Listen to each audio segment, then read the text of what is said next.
வணக்கம். ஏப்ரல் மாசம் வந்துடுச்சு. ஆனா அரசாங்கத்தோட உதவித்தொகை வருமா வராதான்னு ஒரு பெரிய குழப்பம் எல்லார்கிட்டயும் இருக்கு. குறிப்பா அந்த உரிமைத் தொகை என்னாச்சு? வேற என்னென்ன பணம் இந்த மாசம் கிடைக்கும்?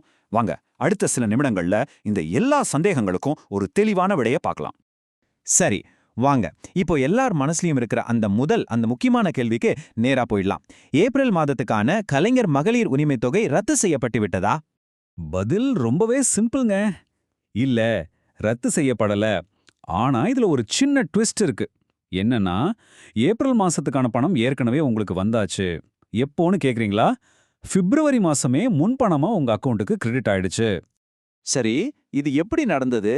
ஏன் முன்பணம் குடுத்தாங்க? இத பத்தி இன்னும் கொஞ்சம் டீட்டெயிலா பார்க்கலாம் வாங்க. அப்படியே இந்த திட்டத்துல புதுசா யாரெல்லாம் பயனடைய போறாங்கன்னு தெரிஞ்சுக்கலாம்.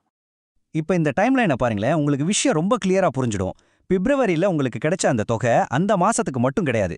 அது பிப்ரவரி, மார்ச், ஏப்ரல்னு 3 மாசத்துக்கும் சேர்த்து ஒரேடியா கொடுக்கப்பட்ட பணம். அதனால தான் இந்த மாசம் உரிமை தொகை வராது. சிம்பிள். ஆனா இதுல ஒரு சூப்பரான நல்ல செய்தியும் இருக்கு. என்னன்னா, உரிமைத் தொகை திட்டம் இப்போ இன்னும் கொஞ்சம் பெருசா இருக்கு. ஆமா, இந்த லிஸ்ட்ல பாக்குற மாதிரி முன்னாள் அரசு ஊழியர்கள், கார்ப்பரேஷன் ஊழியர்களோட மனைவிகள், புதுசா ரேஷன் கார்டு வாங்கினவங்க, புதுசா கல்யாணமான பெண்கள்னு இவங்களுக்கும் இனிமே இந்த உதவி கிடைக்கும். ஓகே, அப்போ இந்த மாசம் உரிமைத் தொகை வராதுன்னு சொல்லிட்டீங்க. வேற எந்த பணமுமே வராதா அப்படின்னு நீங்க கேக்குறது எனக்கு புரியுது.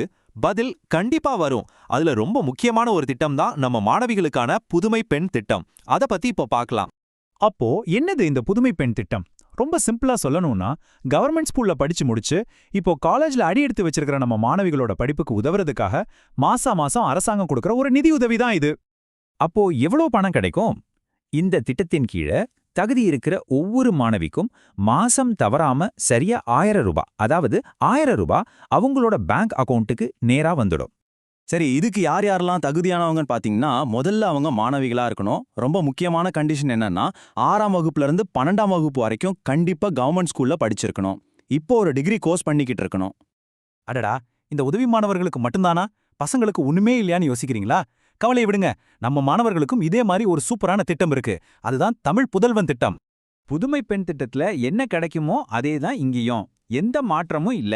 தகுதியுள்ள மாணவர்களுக்கு மாசம் 1000 ரூபாய் நிதி உதவியா கிடைக்கும். சொல்லப்போனா இது புதுமை பெண் திட்டத்தோட ஒரு கண்ணாடி மாதிரி. அரசு பள்ளியில படிச்ச ஆண் மாணவர்களோட காலேஜ் படிப்புக்கு ஒரு பெரிய சப்போர்ட்டா இது இருக்கும். இந்த மாசத்துக்கான பணமும் சீக்கிரமே வரும்னு நம்ம எதிர்பார்க்கலாம். சரி, இப்போ ஒரு இன்ட்ரெஸ்டிங்கான கணக்குக்கு வருவோம். சில குடும்பங்களுக்கு இந்த மாசம் 2000 ரூபாய், அதாவது 2000 ரூபாய் கிடைக்கும்னு ஒரு பேச்சு போயிட்டு இருக்கே, அது எப்படி முடியும்?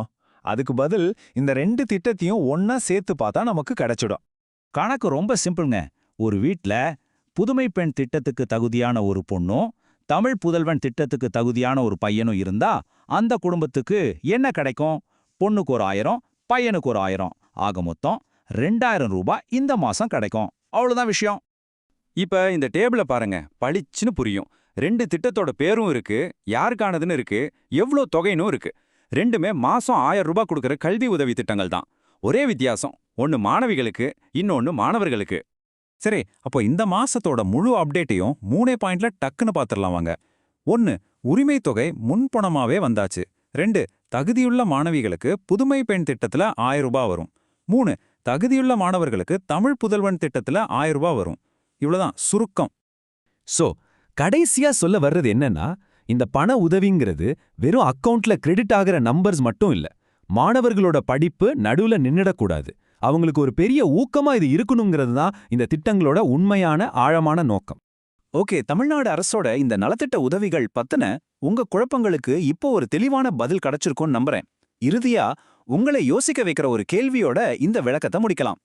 இந்த மாதிரி நிதி உதவி திட்டங்கள் உண்மையிலேயே மாணவர்களோட கல்விய ஒரு அடுத்த கட்டத்துக்கு எடுத்துட்டு போதா, இல்ல இதை விட வேற ஏதாவது சிறப்பான உதவிகள் தேவைப்படுதா?